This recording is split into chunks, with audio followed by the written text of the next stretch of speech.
So people ask me really often what it's like to fly the jet suit, and particularly what it's like when you actually lift off the ground. It's unlike anything else really I've ever experienced, but I can describe it really as almost like that dream we all have at one point in our lives about flying. It's that complete three-dimensional freedom, that sensation of being able to go anywhere you desire. You just think and you go there, and that's pretty much what it feels like.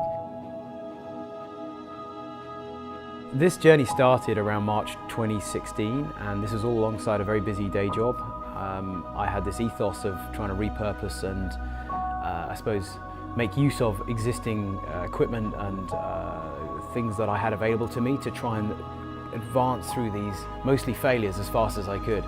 And only some 7-8 months after that starting point of having one engine strapped to my arm with a mop bucket with the fuel tank in it, standing in a lane in the British countryside, only 7-8 months later I was standing in that same farmyard. I'd been to hundreds of times by then, and I had an engine on each leg, 2 on each arm, and I knew that this should work. We'd got so close so many times and had these little failures and setbacks, and each time solved those problems.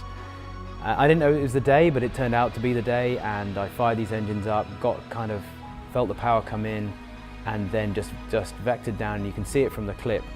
I start to lift off, and then I remember it was just this constant battle between two voices, one going, oh my God, what's going on, land it, and the other voice screaming at me going, but we're doing it, keep going. And that battle lasted for only 6 seconds. That was the longest 6 seconds of my life, and you can see I was just about stabilizing this thing. One leg was flipping all over the place, which I just managed to fight. And that 6 seconds marked the transition point from an idea that was supposed to be not at all achievable to something that demonstrably was. And you can see as I landed and spun round, which wasn't deliberate, you can catch my face, and I think my face says it all. That was a huge moment. From there, it was just a question of refining the system. We'd proven it was entirely possible.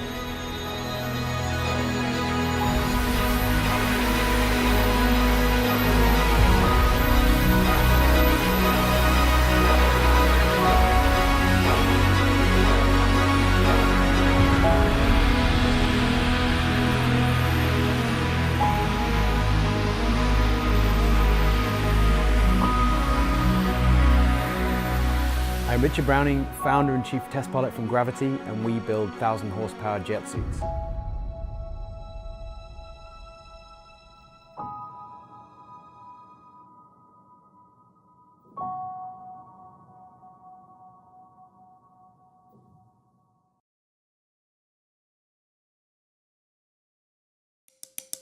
Ever wonder how shoes are made?